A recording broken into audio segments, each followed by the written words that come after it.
Eu vou ler o texto e os irmãos acompanham a leitura. A minha versão é revista e atualizada.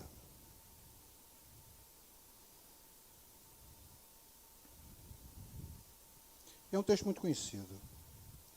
Diz assim: o Senhor disse-lhe à mulher: vejo que tu és profeta. Nossos pais adoravam neste monte. Vós, entretanto, dizeis que em Jerusalém é o lugar onde se deve adorar. Disse-lhe Jesus: mulher, pode crer-me que a hora vem, quando nem neste monte, nem em Jerusalém adorareis o Pai. Vós adorais o que não conheceis. Nós adoramos o que conhecemos, porque a salvação vem dos judeus. Mas vem a hora, e já chegou, em que os verdadeiros adoradores adorarão o Pai em espírito e em verdade. Porque são estes que o Pai procura para seus adoradores. Deus é espírito, e importa que os seus adoradores o adorem em espírito e em verdade. Eu sei, respondeu a mulher, que há de vir o Messias, chamado Cristo. Quando ele vier, vos anunciará todas as coisas. Disse-lhe Jesus: eu sou o que falo contigo. Neste ponto chegaram os seus discípulos e se admiraram de que estivesse falando com a mulher. Todavia, nenhum lhes disse: que perguntas? Ou, por que falas com ela? Quanto a mulher deixou o seu cântaro e foi à cidade e disse àqueles homens: vinde comigo e vede um homem que me disse tudo quanto tenho feito. Será este porventura o Cristo? Saíram, pois, da cidade e vieram ter com ele. Nós vamos nos ater hoje na mensagem em 2 versículos. Eu li todo o texto para os irmãos entenderem o contexto em que... E diz assim, o 23 e o 24. Mas vem a hora, e já chegou, em que os verdadeiros adoradores adorarão o Pai em espírito e em verdade. Porque são estes que o Pai procura para seus adoradores. Deus é espírito, e importa que seus adoradores e em verdade. Vamos orar. Senhor, nosso Deus e nosso Pai, nesta noite iremos entender quem são os verdadeiros adoradores. Iremos hoje descobrir o que precisamos fazer para sermos considerados verdadeiros adoradores. Temos muitos candidatos aqui, muitos nos ouvindo, que são candidatos a verdadeiros adoradores.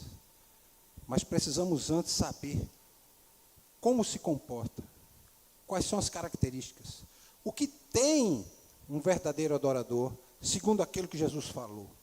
Porque é esses que o Pai procura, porque eles, como verdadeiros adoradores, vão adorar a Deus em espírito e em verdade. Esteja colocando as palavras na minha boca, para que eu fale o que tu queres que seja falado. E que cada um tenha a sua mente descortinada para entender essa mensagem. Isso eu te peço no nome sagrado de Jesus, amém. Meus irmãos, aquele era um dia muito quente em Samaria. O sol caiu sobre aquela terra poeirenta, naquela terra seca, séculos de história profética, sopravam as profecias, como uma brisa que carrega consigo a esperança e a promessa de dias melhores. A caminhada diária das pessoas naquele momento ecoavam o que pelo caminho? Essas profecias. O cenário era bem tranquilo, perto de um poço. Perto desse poço vai se desdobrar um encontro que vai ultrapassar as barreiras religiosas e sociais daquela época. A sombra de um sol que era impiedoso, uma figura solitária lutando com seus conflitos, vai se aproximar do poço. Era a mulher samaritana. E é possível imaginar, meus irmãos, que ela vinha carregando cântaros e que, enquanto ela se aproximava, não sabia. Veria um encontro extraordinário. Na época de Jesus, as pessoas geralmente tiravam água do poço pela manhã e ao fim da tarde, porque nessas horas a temperatura é mais amena. Ir buscar água num poço era um evento social, porque todas as mulheres da redondeza, ou daquele lugarejo, iam lá a esse horário buscar água. Mas as mulheres não iam normalmente buscar meio-dia. Iam sempre buscar ou de manhã ou à tarde. No entanto, a mulher samaritana estava indo buscar água sempre ao meio-dia, porque a sua vida não era o padrão esperado. Ela não tinha o padrão esperado por aquelas mulheres. Ela não queria encontrar outras mulheres e passar pelos olhares de censura, ou mesmo até ser expulsa de lá. E ela, ao lançar o cântaro, de repente, eu imagino o murmúrio das águas, quando o cântaro bate na água do poço, ela deve ter escutado o som de sandálias, de alguém caminhando. E cada passo daquele estranho que se aproximava, levantava a poeira da estrada e, como a gente sabe, Jesus sempre andava com um andar confiante, como os Marcos nos diz. Jesus sempre ia à frente dos discípulos com um andar confiante. E ela deve ter levantado os olhos e visto um homem vindo ao poço, provavelmente de maneira simples, mas Jesus transcendeu o que era comum a qualquer um, e também por conta da hora que Jesus estava indo àquele poço. Eu imagino que seus olhares se cruzaram e algo começou a se desdobrar, porque aquele encontro ia mudar o curso da vida daquela mulher para sempre, e também, por incrível que pareça, a nossa. Aquela mensagem que ela vai ouvir, não foi só para ela, foi para nós também aqui hoje. Jesus desafia, esse encontro desafia as normas da época, porque os judeus e os samaritanos não se misturavam. E de repente um estranho chega para ela e diz assim: você pode me dar um pouco d'água? Eu imagino que Jesus pediu porque estava com sede. Ela deve ter ficado surpresa. Provavelmente deve ter hesitado por um momento e dizer: quem é esse estranho que me pede água? Mas, de alguma maneira, aquela presença de Jesus era magnética. Jesus era carismático. E esse pedido de Jesus rompe essas barreiras e ela atende o pedido de Jesus. Eu imagino que o sussurro suave da água caindo no copo foi acompanhado de uma troca de olhares, que ia além das palavras.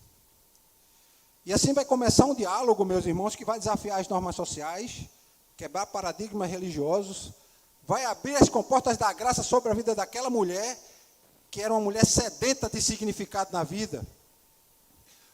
Agora as águas daquele local, que antes tinham ouvido muitos profetas falarem, ia ser testemunha agora de uma revelação que ia transcender os limites do homem, iria ser promovida por ninguém mais, ninguém menos do que o Messias, que era tão aguardado, inclusive, por ela.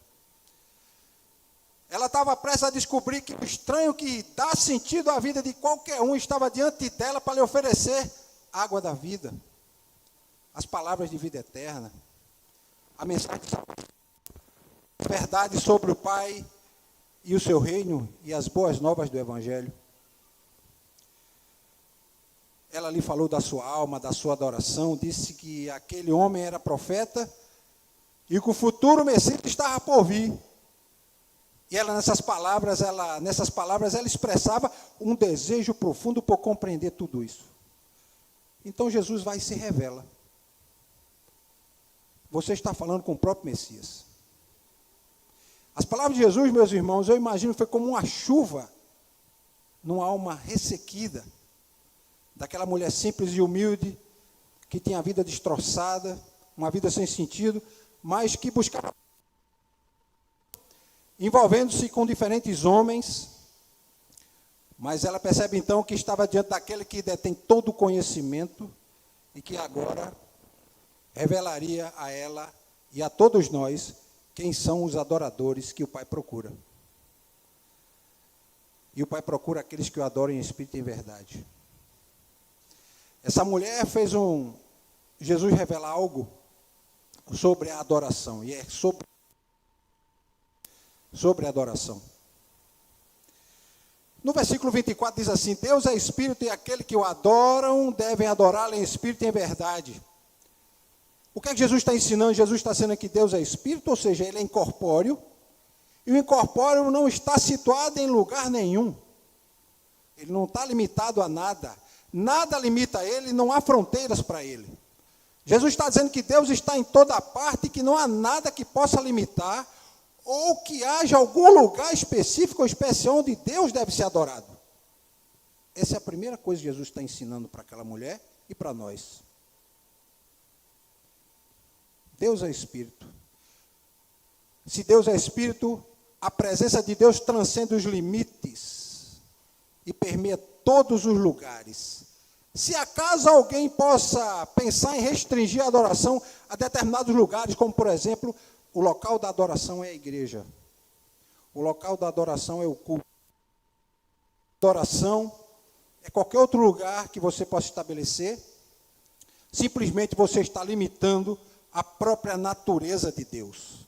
Porque Deus é infinito e ilimitado. Ou seja, Deus não está limitado a lugar nenhum, ele não está confinado por fronteiras físicas ou restrições, qualquer que seja. Então, aqueles na época de Jesus, que ensinavam que Deus devia ser adorado apenas no limite de Jerusalém, ou no Monte Gerazim, onde viviam os samaritanos, que era em Samaria, ou em qualquer outro lugar, na terra ou no céu, estavam enganados. Sabe por quê? A gente vai ver hoje, aonde é que Deus deve ser adorado. Ele também diz outra coisa, ele diz, a hora vem, no versículo 21. Disse-lhe Jesus, mulher, podes crer-me que a hora vem, quando nem neste monte, nem em Jerusalém, adorareis o Pai. Jesus está estabelecendo para mudar o nosso modelo de adoração. É a primeira coisa que Jesus está querendo dizer com isso. Está chegando a hora que o modelo de adoração vai mudar. É nesse momento que Jesus está dizendo que um período de novas mudanças que vão além das práticas religiosas convencionais. Ou seja, chegou a hora de mudar a forma de adorar. Com a cruz não haverá mais necessidade de sacrifícios, por exemplo, com a morte de animais. Então essa mudança também Jesus diz que se a hora vem e agora é, quando ele usa essa palavra agora é, ele está dizendo que essa transformação não é no futuro, ela é imediata. Ela é hoje também na nossa vida. Na vida de cada um que está aqui. Não é para ser deixado para amanhã. E além disso, é um processo contínuo na vida. O processo de adoração, meu irmão, começa desde o momento em que você entrega a sua vida a Jesus, até o dia em que você dá o último suspiro. E até aquele último suspiro que você der, você vai dar ele em adoração a Deus. Então Jesus está chamando a mulher de nós, seus ouvintes, para essa revelação. Indicando que, independentemente dos está se aproximando uma nova fase na adoração a Deus. Então, meus irmãos, se a adoração é um estilo de vida, como adorar em espírito e em verdade? O versículo 23 diz assim: mas vem a hora, já chegou, em que os verdadeiros adoradores adorarão o Pai em espírito e em verdade. O que é que significa adorar o Pai em espírito e verdade? Quando Jesus disse que a mudança ia acontecer e o local de adoração ia ser mudado, através dele, ele está dizendo que a adoração agora, ela é baseada num relacionamento pessoal com Deus. A adoração não é em templo, a adoração não é em casas, a adoração não é em nenhum lugar. A adoração é em todo lugar e dentro de você. Então, essa forma de adoração faz reconhecer a grandeza de Deus em todas as esferas da nossa existência, porque ele começa a agir sempre através do quê? Do arrependimento, depois da humildade, porque os soberbos resistem a Deus, e Deus se abre aos humildes. E a gratidão, porque a adoração é um ato de gratidão. Quem adora sempre tem atos de gratidão. Então Jesus está destacando que a adoração verdadeira é uma expressão de onde? Do coração e da alma de cada um de nós. Não está baseada em práticas externas. A verdadeira adoração é o que então? A verdadeira adoração envolve a entrega de todo o nosso ser. Todo o ser. Se o seu coração está batendo, ele tem que estar batendo em adoração. Se seus lábios estão se movendo e falando, eles têm que estar fazendo isso em adoração. Então Jesus está dizendo que a verdadeira adoração é daquele que se entrega com todo o ser a Jesus. E adora o Pai como Jesus e por meio de Jesus. A verdadeira adoração vai além das práticas externas. Os adoradores, meus irmãos, não serão definidos, os verdadeiros adoradores, pela ótica de Jesus, não serão definidos pelos rituais externos. Ou seja, Jesus está desafiando a nossa religiosidade. Muitas vezes a gente faz oferta em troca de bênçãos. Eu vou fazer uma oferta para Deus e pedir uma bênção. Isso não é adoração. Fazer orações repetidas também não é adoração. Fazer sacrifícios, os mais diversos que você possa imaginar, não é adoração.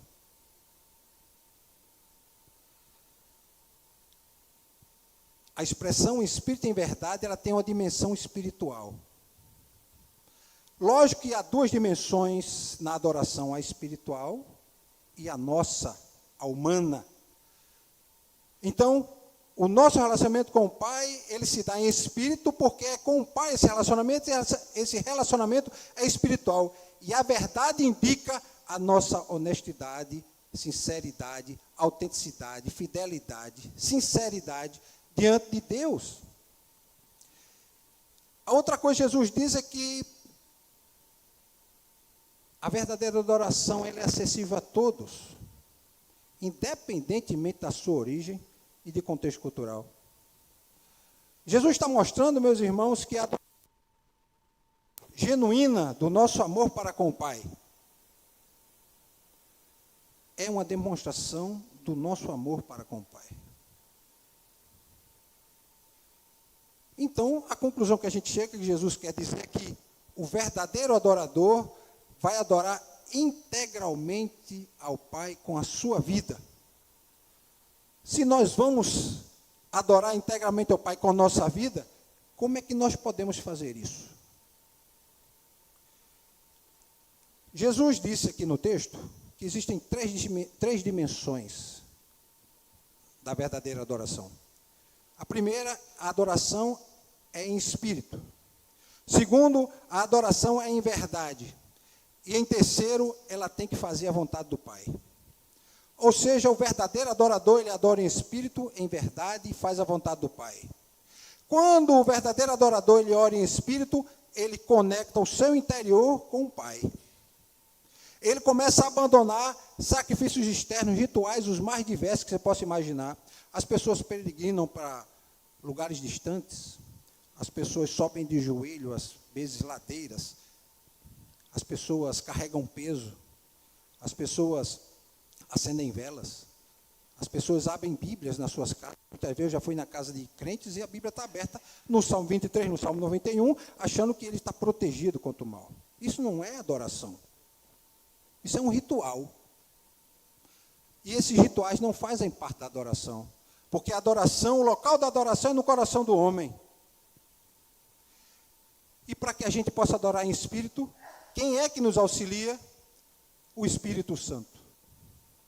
É Ele que nos faz chegar ao Pai com palavras que nós não sabemos exprimir, nem dizer. Porque com a nossa linguagem humana, a linguagem infinita, nós não conseguimos adorar um Deus infinito. Sempre vai faltar palavras. E aí o Espírito Santo está lá nos auxiliando na adoração. A adoração em verdade tem que ter a humildade, a sinceridade e a gratidão.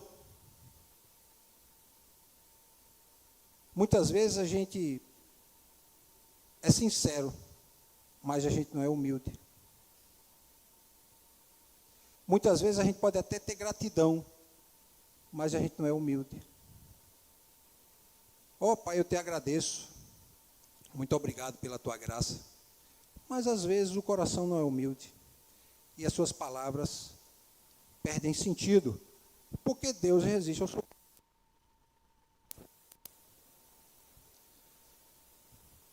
E uma adoração em verdade vai além das formalidades religiosas. Só vou dar alguns exemplos rápidos. Eu sou músico. Toquei uma música. Eu adorei? Não, eu louvei. A adoração é durante a minha segunda-feira até hoje. Essa é a adoração. Como é que eu me comporto durante a semana? Essa é a adoração. Se eu chego aqui e canto, eu só louvei. Se eu declamo uma poesia, eu apenas fiz um louvor. Eu não fiz um ato de adoração. Aí eu estou indo à igreja adorar. Não, você não está indo à igreja adorar. Você não vem à igreja adorar. Você vem à igreja para completar a sua adoração, que é sozinho, e você se reúne com outros irmãos que também passam a semana adorando com as suas vidas. E por que é preciso cumprir a vontade do Pai?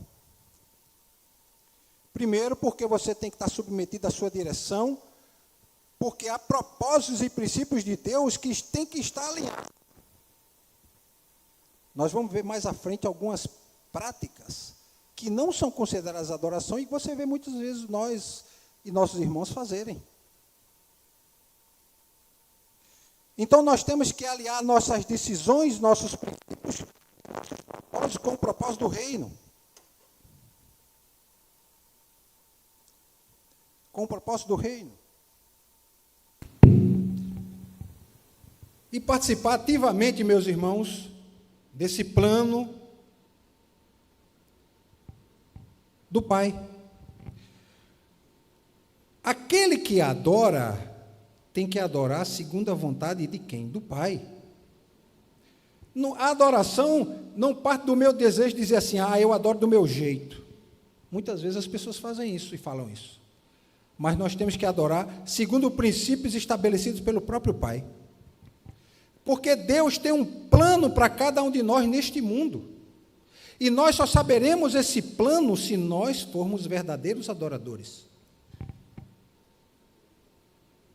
Então, meus irmãos, adorar em espírito, adorar em verdade e seguir a vontade do Pai, essas dimensões juntas irão nos fazer colocar o quê? O coração nas mãos do Pai. Para que a gente possa estabelecer uma base sólida na nossa vida espiritual. A nossa vida espiritual tem que ter fundamento. E fundamentos na palavra. Agora eu vou perguntar uma coisa para os irmãos, para pararem para pensar. Vejam só, se Deus é um ser completo, e como ser completo, ele não necessita de nada, por que que Jesus nos ensinou e nos orientou a adorar o Pai? Porque o Pai não necessita da nossa adoração. Porque se nós adoramos um Deus onipotente, que tudo pode, onipresente, que está presente em todo lugar, onisciente, que sabe de todo e tem todo o conhecimento, por que Jesus nos ensinou a adorar? A necessidade de adorar, meus irmãos, não surge da incompletude de Deus. Deus é suficiente em si mesmo. Ele é plenamente completo. Deus não sente falta de nada. Mas por que que Jesus nos orienta a adorar? Num primeiro olhar, parece que Deus necessita da nossa adoração. E é por isso que Ele orienta, me adorem, porque eu necessito da adoração. Não, esse é um grande engano. O motivo de Jesus nos incentivar a adorar é que Ele sabe que o que você adora e valoriza é o que influencia e molda você. É por isso que nós somos orientados a adorar. É porque é através da adoração que nós vamos conhecer quem é Deus, e em conhecendo Ele, nós vamos querer imitá-lo. Então a adoração nos fará compreender melhor quem é o Pai e o que Ele pode oferecer para cada um de nós. A adoração vai transformar nossos pensamentos, as nossas ações, vai moldar a nossa identidade e o nosso coração para que a gente viva o quê? Os valores do reino de Deus. É por isso que Jesus nos orienta a adorar. É porque nós necessitamos da adoração, não é Deus que necessita. E essa adoração vai revelar para os outros e para o Pai a nossa dedicação. Só que essa adoração não vai ser feita com demonstração externas. Por exemplo, temos irmãos que oram muito bem, e aí você coloca ele sempre para orar, ele usa as palavras mais bonitas. Não estou criticando o irmão que faz oração com palavras bonitas, que tem um vocabulário vasto, mas aquilo não é adoração. Aquilo é mais um ato na adoração. Então é por isso que o Pai procura adoradores em espírito e em verdade, porque o adorador em espírito e verdade vai ser mais beneficiado pela adoração do que o Pai. Não é interessante? O motivo de Jesus nos incentivar a adorar é que Ele sabe que nós adoramos e valorizamos aquilo que nós olhamos e nos identificamos. E se nós olhamos para o Pai e nos identificamos com Ele por meio de Cristo, nós queremos cada vez mais parecer com Ele. Ao ponto em que você, cada dia pela manhã, que você olha no espelho, você não veja mais a sua imagem, você começa a ver Cristo cada vez mais. É por isso que o Pai procura os adoradores em espírito e em verdade. Agora, então, o que nós podemos fazer para ser um verdadeiro adorador? As características nós já sabemos. Tem que adorar em espírito, tem que adorar de forma verdadeira e que tem que fazer a vontade do Pai. Ou seja, todas as nossas ações, todas as nossas escolhas, as palavras que nós vamos falar, são atos de adoração.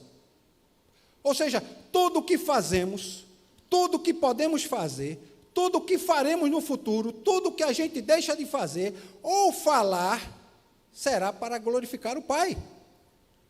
E quando glorificamos o Pai, glorificamos quem? O Filho e o Espírito. Mas por que, pastor, a gente vai glorificar o Pai e o Filho?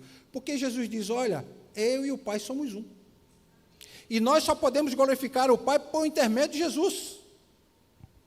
Interessante que os judeus e os samaritanos pensavam que queimar incenso, fazer sacrifício, circuncidar crianças, ir ao templo, ou ao Monte Gerazim, em Samaria, fazer ofertas, fazer limpezas rituais, ou banhos rituais, isso era adoração. E Jesus vem e muda tudo isso. A adoração agora vem do interior do coração de cada um. Do meu coração e do seu coração. E a adoração é individual. Então, como é que essa adoração se manifesta no nosso dia a dia? Porque a adoração vai se manifestar no dia a dia de cada um. O verdadeiro adorador, ele se manifesta no dia a dia. E ele não se manifesta porque ele quer reconhecimento humano, ele se manifesta porque ele quer agradar o Pai e fazer a vontade do Pai.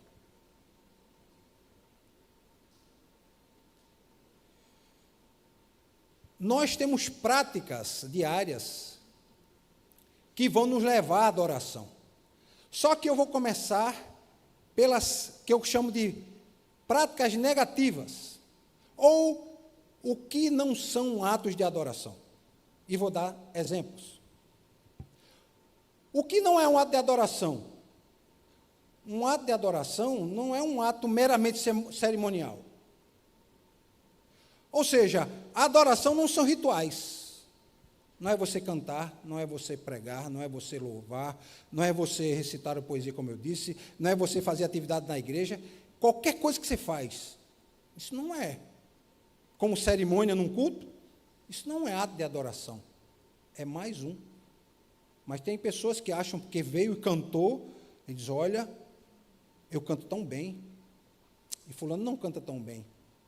E a gente vai entender que isso não é importante para o Pai, porque o ato de adoração vem do coração. O ato de adoração não é um ato exibicionista de méritos próprios. Ah, porque eu toco saxofone, aí eu vejo outro irmão que toca sax também, mas ele toca tão ruinzinho, e eu digo assim, meu Deus, não toque mais não. Eu lembro de uma vez, quando eu cheguei, eu estava voltando a tocar sax, e eu nunca contei esse fato aqui. Eu trabalhava muito, e meu grau de estresse estava tanto, que teve um certo dia que eu paralisei do pescoço para baixo. Minha mulher de manhã me chamou e eu não levantei. E eu fiquei preocupado, porque eu não mexia nada, não mexia a mão, não mexia a pé, não mexia nada, só mexia a cabeça, aí falava. E tive que ir para o médico. E o médico disse assim, olha, você vai ter que fazer alguma atividade lúdica. E eu disse, rapaz, quais atividades? Ele disse, olha, pintura, música, escultura. Eu disse, não, eu sou músico, mas já faz 10 anos que eu parei de tocar. E eu já tinha vendido até meus instrumentos, eu nunca imaginei que eu voltaria a tocar. E eu até contei essa história para o pastor Juvenal, e eu disse, olha, aí eu comecei a estudar de novo, Juvenal, sozinho. E dói a boca, quando a gente começa a tocar. Dói o rosto todo, porque você tem que formar o que? A musculatura se fortalecer para você poder tocar. Então, é um exercício diário que você tem que fazer. E eu estava começando, né? E eu chegava nas igrejas, que eu tinha pastores amigos, eu disse, rapaz, eu podia trazer meu sax para louvar a Deus? Pode. E eu tocava muito ruim. Eu até disse para o Juvenal, eu tocava tão ruim que um belo dia, uma irmã chegou e disse assim, olha, Marcos, eu não era seminarista, aliás, eu era seminarista. Marcos, você vem aqui para a formatura do seminarista? Eu disse, eu venho. Você pode trazer o saxofone? Eu posso. Ela tinha ouvido falar que eu tocava, ela não tinha visto eu tocar. E eu cheguei com o meu saxofone, todo animado, contente, satisfeito, tinha treinado em casa. E eu fui tocar, ela disse, você toca 2 músicas? Eu toco 2 músicas. Eu toquei a primeira. Aí eu toquei a primeira e eu vi que não ficou bom, né? Mas a gente que está ali tocando, não, eu tenho que tentar, né? Eu até disse para Juvenal, a gente tem que tentar, não tem outro lugar para tocar. Quando eu terminei de tocar, que não ficou bom, aí eu cheguei para ela e disse, olha, que hora eu vou tocar outra música? Ela disse, não precisa tocar a segunda música, baixa a primeira. E eu fiquei assim olhando, mas eu não desanimei, continuei. Mas alguém que viu disse, meu Deus, não chama ele mais não. Não chama mais para tocar. Né? É tanto que eu disse para Juvenal, teve igreja que eu já voltei para tocar, que eu toquei uma vez e nunca mais eu voltei. Nunca mais chamaram. Ou às vezes que eu pedia para tocar, dizia, não venha mais não, é porque a gente já tem uma programação toda completa, então não vai caber o irmão tocar naquele dia. Aí Juvenal riu, né? Disse, reverendo, que ele me chama de reverendo? Disse, não, mas lá em Beberibe você pode levar para tocar. Eu digo, porque você gostou, né? Ficou bom, né? Mas por que, meus irmãos? Isso não é um ato de exibição. Quando a gente vem tocar, a gente não vem se exibir. A gente não está fazendo um show. A gente está louvando a Deus. É o meu ato de louvor, Senhor, é o meu ato próprio, somente eu e Ele. Só que quando a gente louva, o objetivo, eu sempre digo para ele, olha, Juvenal, quando eu toco a música, eu toco as músicas que as pessoas conhecem, para que os irmãos cantem. Porque um ato de louvor não é um ato de louvor sozinho na igreja, é um ato de louvor comunitário. Mas o ato de louvor é um ato que completa a minha adoração. Então, a adoração não é exibição para ganhar favor de ninguém. Você gostou ou não gostou, eu estou louvando a Deus. E Deus conhece o quê? O meu coração. Sabe a intenção do meu coração. Sabe se eu estou querendo ali me apresentar e me exibir. E se eu estiver ali me exibindo, aquilo não é adoração. Não é uma troca de favor com Deus. Adoração não é uma troca de favor. A gente dá algo em troca e diz, Senhor, veja só, olha, eu estou dando isso aqui, agora o Senhor abre aquela porta de trabalho para mim, o Senhor faz isso para mim, o Senhor vai conseguir um aumento de salário para mim, olha, eu estou dando mais do que eu dízimo, viu? O Senhor observe o esforço que eu estou fazendo, o sacrifício que eu estou fazendo. Não, meu irmão, isso não é adoração. Você está fazendo uma troca, uma barganha. Isso não é adoração. Outra coisa que não é adoração é achar que a adoração tem um lugar especial, um local, um dia, uma hora. Aí você chega, alguns irmãos encontram e diz, irmão, vai para lá, não, estou indo adorar o Senhor agora na minha igreja. Não, você não está indo adorar na igreja. Você está indo cultuar, e o culto é mais um ato de adoração. Adoração não é, na igreja não é o local de adoração. É mais um lugar. Você adora Ele na sua casa, você adora Ele no seu trabalho, você adora Ele na sua escola, você adora Ele onde você estiver. O que você estiver fazendo é um ato de adoração. Outra coisa que é um ato de adoração, que as pessoas acham que é ato de adoração. Quando a gente vem à igreja no domingo, todos nós colocamos a melhor roupa. Todos nós fazemos isso. Às vezes o irmão está com a roupa simples, mas aquela é a melhor roupa dele. Isso não é um ato de adoração. Não, eu tenho que colocar a melhor roupa que é para o Senhor. Mas o irmão não está fazendo um ato de adoração. Isso é apenas o quê? Uma exibição para impressionar os outros. Muitas vezes. Porque Deus sabe o seu coração.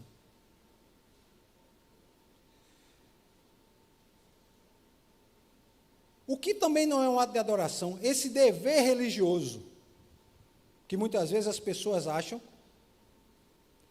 que o dever, não, eu tenho que ir. Se eu faltar hoje, imagina a seguinte cena. Você vem no caminho para a igreja e acontece um acidente. Você atropela alguém, ou bate em alguém e precisa do socorro.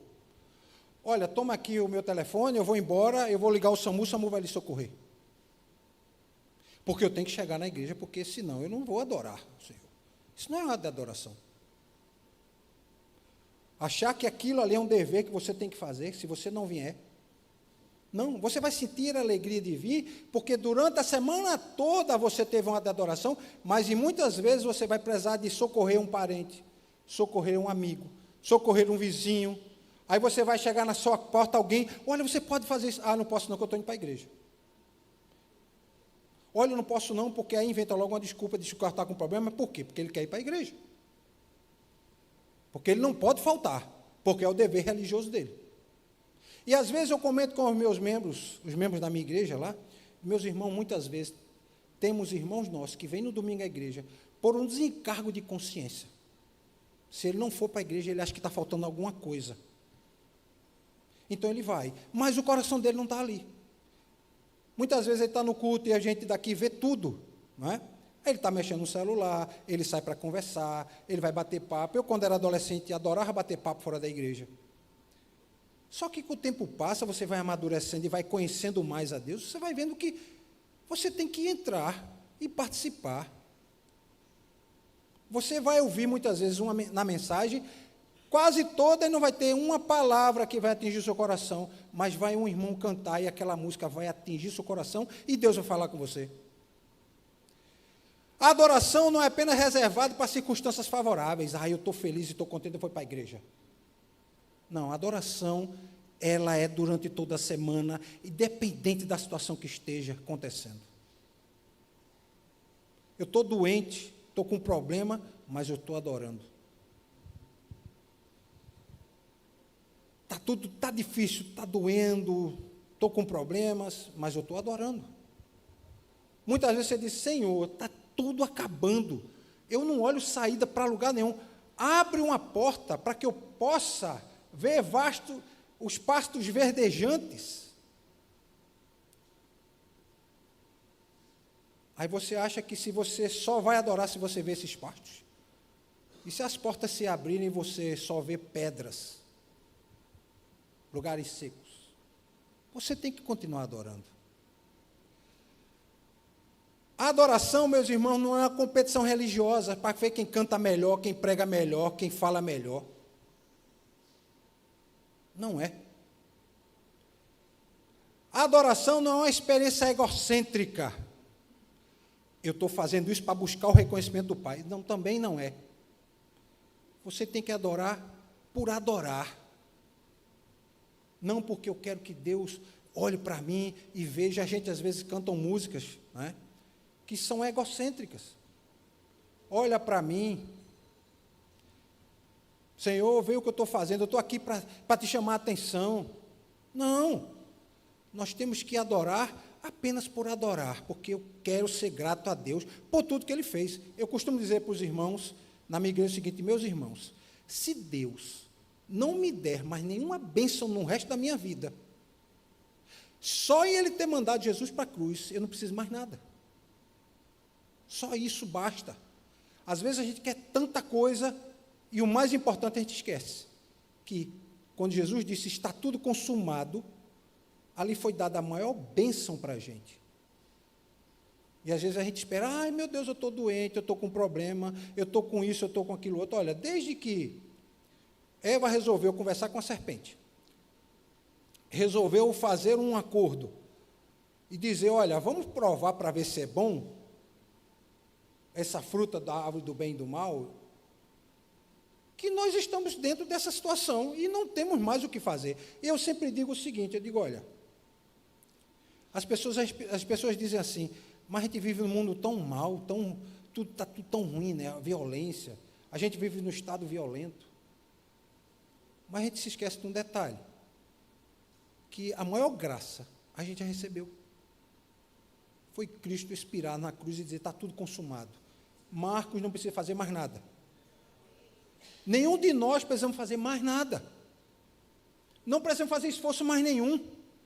A única coisa que tem que fazer é adorar com a nossa vida. E a adoração não é um meio de manipular Deus, meus irmãos. Eu conheci tantas pessoas que faziam assim, eu vou dar uma oferta, eu vou aumentar a oferta, porque, olha, Deus, eu quero fechar tal negócio. Quando na época eu tinha empresa, eu via muito isso. Olha, vamos fazer uma oferta, faça um voto diante de Deus. Tudo bem, meu irmão, você pode fazer o voto que você quiser, mas muitas vezes Deus não vai cumprir, não. Aí você não entende porque Ele não cumpriu, simplesmente porque você não está adorando. Você está fazendo uma troca, você está dizendo a Deus, olha, eu estou dando isso aqui, você me dá isso de volta. E é aquilo que eu digo, Jesus é suficiente. Nós não precisamos mais nada. Se a gente viu que não são atos de adoração, vamos agora parar para ver quais são os atos de adoração. O que é que nós temos que fazer todos os dias para nos tornarmos, a cada dia, um verdadeiro adorador? Primeira coisa, nós temos que demonstrar gratidão diária. Nós temos que expressar gratidão a Deus, não apenas em momento de oração, no momento de louvor, mas nós temos que incorporar o ato de gratidão todo dia, durante ele todo. Senhor, muito obrigado por esse almoço, muito obrigado por esse copo d'água. Muito obrigado por estar aqui. Muito obrigado por ter visto o irmão Décio. Muito obrigado pelo jantar. Muito obrigado por ter revisto o André, revisto os irmãos. Muito obrigado. Senhor, que bom ter voltado aqui. Senhor, eu sou grato para que quando eu voltar para casa, o Senhor me guarde, me proteja do mal. Então, essa expressão de gratidão é diária. Senhor, eu fiquei desempregado, mas o Senhor sabe de todas as coisas. Então, muito obrigado. Eu lembro de uma certa vez, eu estava em São Paulo e eu estava desempregado. E eu, procurando trabalho, eu cheguei num colégio batista para dar aula. Eu fui professor de matemática aqui, em escolas secundaristas, e fui para lá achando que eu poderia conseguir um emprego como professor. E a moça disse que não podia, porque havia mudado a legislação e que agora você tinha que ter um curso de licenciatura em matemática. Não bastava ter um curso superior e ter dado aula, mesmo comprovando na carteira que eu dava aula, que eu tinha dado aula, não adiantava. A legislação me proibia de dar aula. E ela, crente, disse assim, Marcos, fica tranquilo, porque Deus está fechando as portas, porque uma hora Ele quer que você volte e você entre por outra porta, onde Ele vai mostrar um pasto verdejante para você. E foi exatamente isso que Ele fez. Eu passei 9 meses procurando trabalho, não achava trabalho de nada. Eu cheguei ao ponto de onde eu morava num seminário, morava de favor. Eu pedi para o diretor do seminário para cortar a grama do campo. Ele disse, não precisa você fazer isso. Eu disse, não, mas eu preciso pagar a minha estadia aqui. Não se preocupe com isso, não. Continue procurando emprego. Você vai encontrar um emprego na sua área, não se preocupe. Eu disse, meu Deus, eu estou aceitando qualquer coisa e não estão me dando. Então, eu entendi que Deus estava me ensinando. E foi a partir daí que eu comecei a parar para pensar no seguinte, eu não tenho que reclamar pelo que está acontecendo. Eu tenho que perguntar assim, o Senhor quer me ensinar o que com isso? O que é que Deus quer me ensinar? Esse é o processo de adoração, onde você conversa com Deus e diz, Senhor, o que é que o Senhor quer me ensinar? Ele quer ensinar a você a ser um verdadeiro adorador. Porque o verdadeiro adorador, meus irmãos, não é uma casta especial, não é um grupo especial de pessoas, um grupo seleto de pessoas, não, é qualquer um de nós. Basta nos dispormos diante de Deus. E aí, 9 meses depois, eu estava empregado, trabalhando numa área que eu queria trabalhar. E foi a resposta da oração. E o Senhor disse, é aqui que eu queria você. E é engraçado que até hoje falam de mim. Às vezes eu ligo para amigo meu em São Paulo, mas rapaz, o pessoal comenta de você, que você está, o pernambucano nunca mais apareceu por aqui. Eu disse, qualquer hora apareça, agora com 3 filhos fica mais difícil.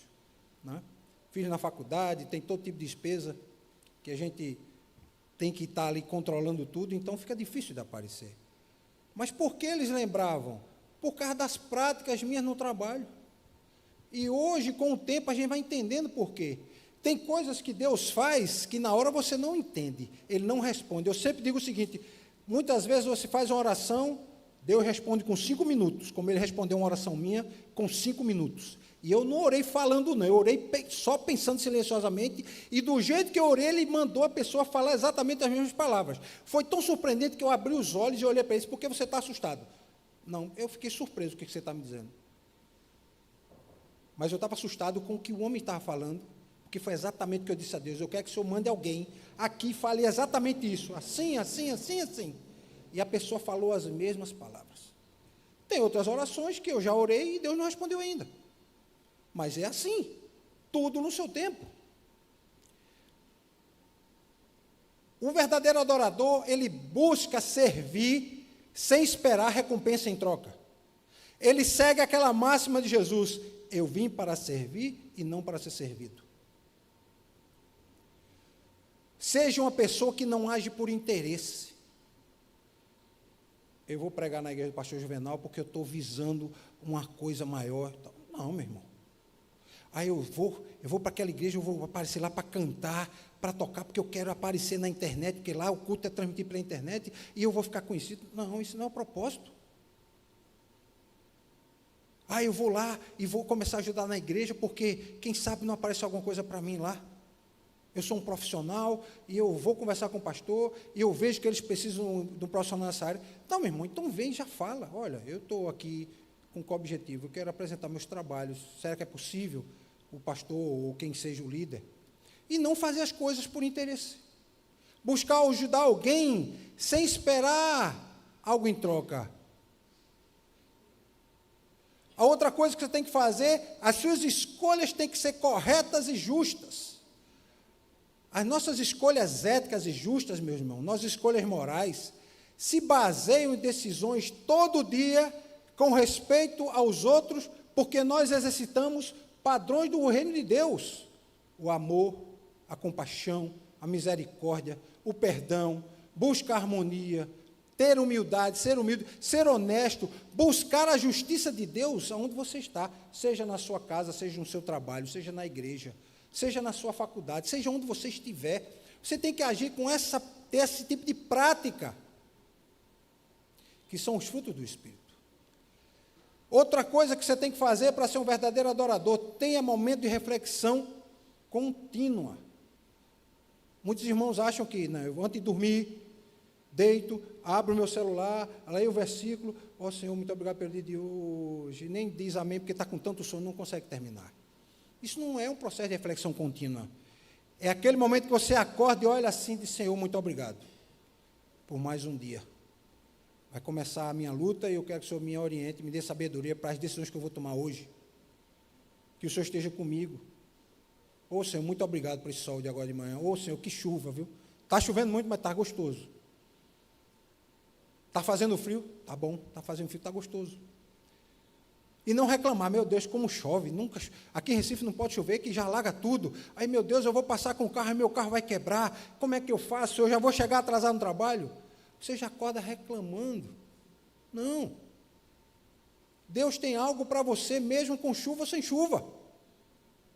Então, tenha momentos de agradecimento, de reflexão, ou seja, ao longo do dia, faça reflexões silenciosas, buscando o quê? A presença de Deus. Mantendo essa consciência de que você está ali, sempre buscando a orientação dEle. Outro ponto, cultive hábitos saudáveis, que dê o quê? Significado aos relacionamentos.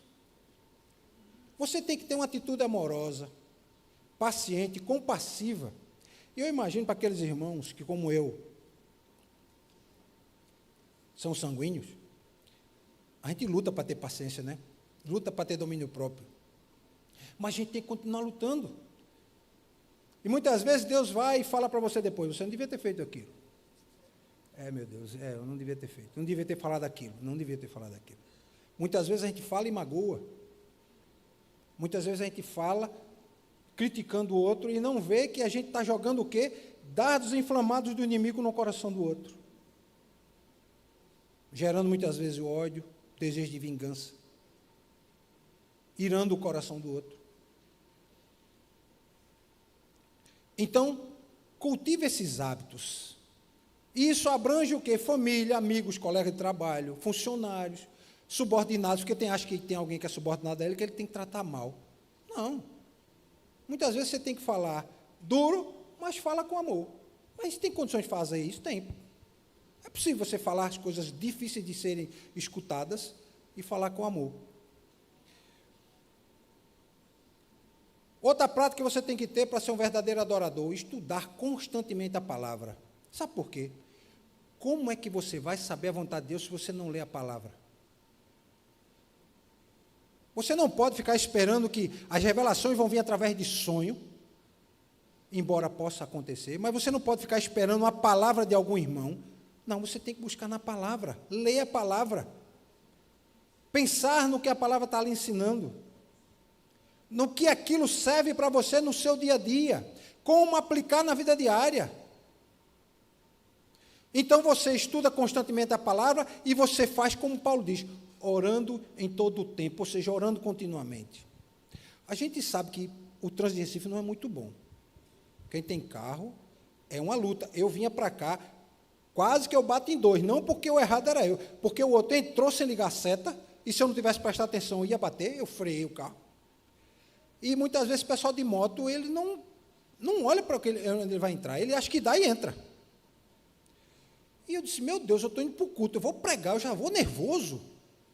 E eu disse, Senhor, olha, acalma o meu coração, bota paciência no meu coração, eu quero chegar lá com paz de espírito. Então eu estou ali orando. Senhor, dá paciência para lidar com esse que está na frente, fazendo o que está fazendo na minha frente aqui. Porque a vontade que dá é outra. Né?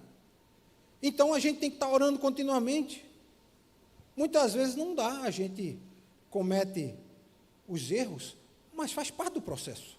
Senhor, me perdoa, eu tenho que voltar a corrigir. E o Senhor me lembre, quando eu estiver avançando, lembre-se que você está avançando. Isso não é um valor do reino. Cultive atitudes de perdão. E esse é um ponto importante, meus irmãos, porque vejam só, muitas vezes a gente escuta, perdoe, perdoe, perdoe, mas a gente tem que perdoar a si mesmo.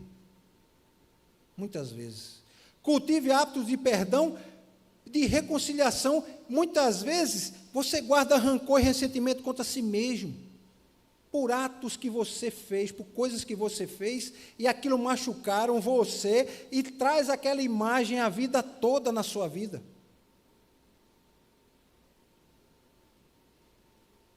Então você tem que cultivar a atitude de perdão com você e com o outro. Como é que você vai amar a si mesmo se você não se perdoa? Jesus diz, olha, ame os outros como a si mesmo. A gente só lembra a segunda parte, né? Amar os outros. Mas amar a si mesmo, como é que eu vou amar a mim mesmo se eu não me perdoo? Eu tenho que me perdoar.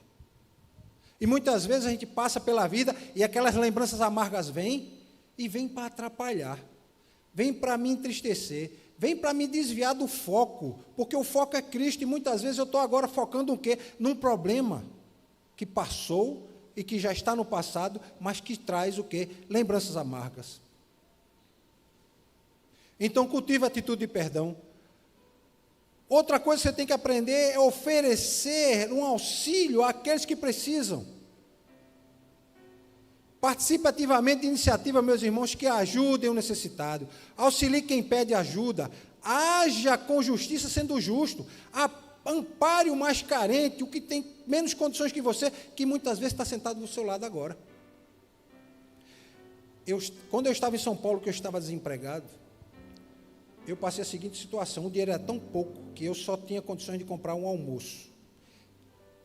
Eu não tomava café da manhã e eu só comprava o almoço. O almoço era dividido para a janta. E no domingo, eu só tinha o quê? O almoço. De noite eu ia para a igreja. E muitas vezes eu ia para a igreja fazendo o quê? Esperando que alguém me chamasse para ir jantar. E tinha dia que ninguém chamava. Tinha dia que ninguém chamava. E você ia para casa e eu voltava para casa, sem janta, com a barriga roncando. E eu fazia o quê? Eu ia lá no bebedouro da igreja e bebia bastante água. E eu nunca esqueço disso, porque Deus me fez passar por isso para eu atentar a uma coisa. Irmão, converse com um do lado. Você não sabe, mas, meu irmão, está tudo bem com você? Como é que tem sido a semana? Está passando alguma dificuldade? Eu posso ajudar em alguma coisa? Muitas vezes o irmão está do seu lado, ele não almoçou ainda. Muitas vezes está do seu lado. Muitas vezes é aquele irmão que vem com você para a igreja. Senta do teu lado. Conversam sobre tudo, menos da situação da vida dele. E às vezes, um café, um pão, vai aquecer o coração dele. Então, auxilie, porque você está se tornando assim um verdadeiro adorador. Cultive os frutos do Espírito, para se tornar um verdadeiro adorador. O amor, a fé, a alegria, a paz, a paciência, a amabilidade, a fidelidade, a mansidão, o autocontrole, independentemente de quem seja, meu irmão. Porque o mais difícil é lidar com quem você não conhece, ou quem se opõe a você. Mas Deus tem me ensinado a aprender a conviver com quem se opõe a mim. Às vezes no trabalho, às vezes na faculdade. Então vejam, se nós aprendemos o que nós precisamos fazer para ser verdadeiros adoradores, e o que não precisamos, agora eu vou fazer aquela última pergunta. Por que Jesus retirou de Jerusalém e Samaria como locais exclusivos de adoração, agora em qualquer lugar? Sabe por quê? Porque a adoração não está vinculada a lugar nenhum. Porque o local de adoração é a sua vida. É a nossa vida, a vida de cada um que está aqui. Olhe para si mesmo e diga: eu sou o local de adoração. E se nossa vida é o local de adoração, meu irmão, então o seu modo de pensar, o seu modo de andar, o seu modo de falar, o seu modo de comer, de descansar, de estudar, de aprender, de trabalhar, de ensinar, de liderar, de produzir, de tomar decisão, de cuidar da saúde, de conviver com as pessoas, de criar filhos, nas relações entre marido e esposa, nas expressões artísticas e culturais que você pode fazer, no seu cuidado pessoal, até na hora que você toma banho, você tem que estar tomando banho adorando a Deus. No seu lazer, você quando estiver fazendo o seu lazer, você tem que fazer ele adorando a Deus. Eu costumo dizer que até quando você dorme, você tem que dormir adorando a Deus, porque os seus sonhos têm que ser sonhos de adoração. Você está tão impregnado de Deus que até os seus sonhos serão sonhos de adoração. Até nas suas atividades físicas, você tem que adorar a Deus. Porque você está cuidando daquele corpo que foi o maior presente que Ele lhe deu. Quando você vai fazer um exame médico, você está fazendo um ato de adoração. Senhor, eu estou cuidando desse corpo que o Senhor me deu de presente. E eu vou cuidar até o último dia. Quando o Senhor disser, está cumprida a missão dele, mas eu vou até o fim.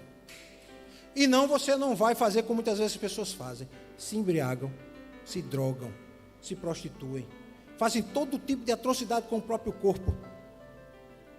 Ou seja, qualquer outra coisa que a gente faça, são momentos de adoração. O nosso desafio hoje, meus irmãos, a partir de então, é buscar uma adoração baseada nesse relacionamento individual com o Pai. Entendendo que a chave para a verdadeira adoração é cultivarmos em nossas vidas conteúdos e valores do reino de Deus. É isso que nós temos que fazer, Décio. Todo dia, a partir de hoje, cultivar valores do reino no nosso coração, na nossa vida, para sermos o quê? Verdadeiros adoradores. Porque o verdadeiro adorador, a verdadeira adoração, ela vem do íntimo do nosso ser, do mais íntimo. Amém?